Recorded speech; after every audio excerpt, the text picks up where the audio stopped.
Apaštalų darbų knygos sekminių skaitinys.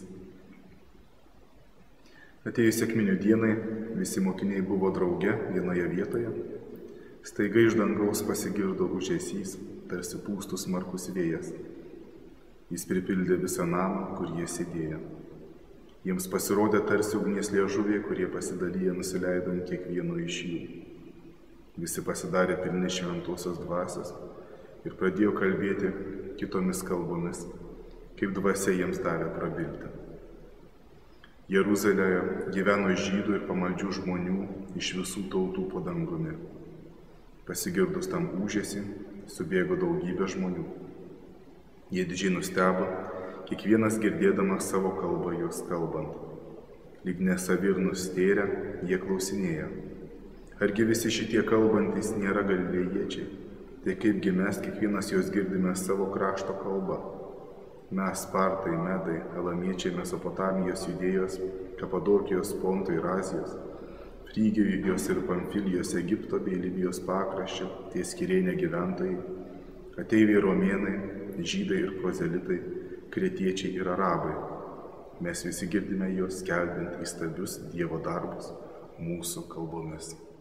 Taigi švenčiame ypatingą Dievo apsireiškimo šventę, viena iš didžiųjų krikščioniškų švenčių, kurios dar nėra prarytos mūsų visuomenės vartojimo, taip kaip atsitiko su Kalėdom ir iš dalies su Velykom.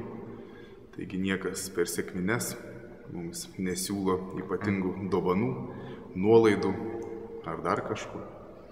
Ji tiesiog Dievo darbas.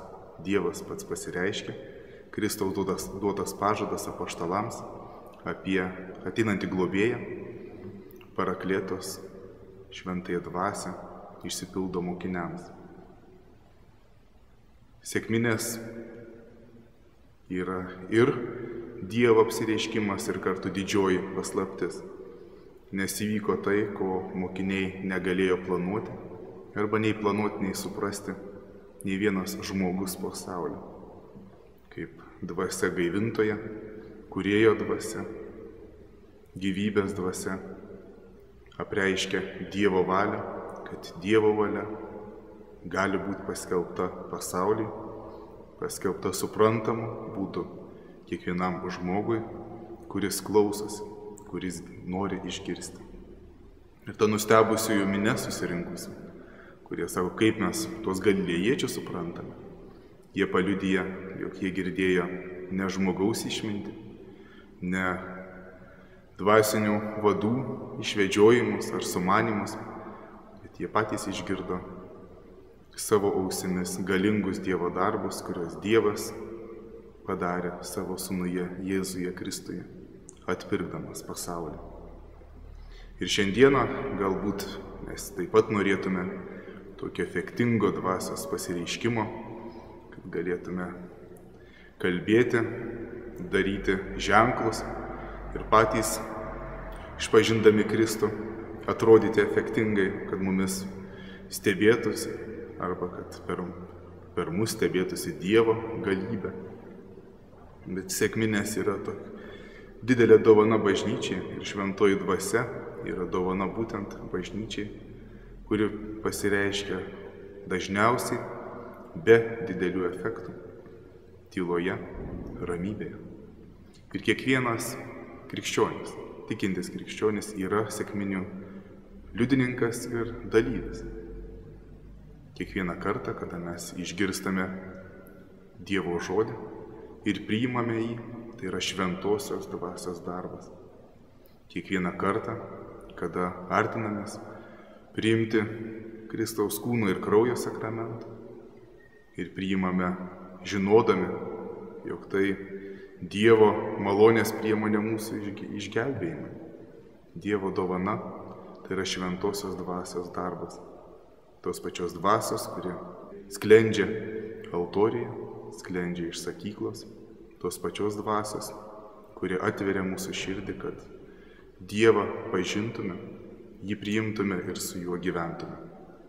Taigi, jeigu norime iš tiesų suprasti, kas yra sekminės, arba ieškome, kurgi toji šventoji dvasia, galime Dievui tik dėkoti, kad mes turime šventąją dvasią, kada meldžiamės, giedame, tikime, kada ateiname nuolankia širdimi, suvokdami savo nuodėmes ir prašydami, kad Dievas atleistų, sutaikytų, išgydytų.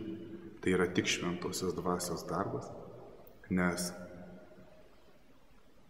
žmogaus galia, žmogaus protas ir išmintis mums dažniausiai diktuoja priešingai, kad nuo kūrėjo, nuo gelbėtojo ir nuo gaivintojo mes turėtume trauktis ir užsisklęsti savyje, savo išmąstymuose, pasitikėti savo galia, savo gyvenimo jėgomis.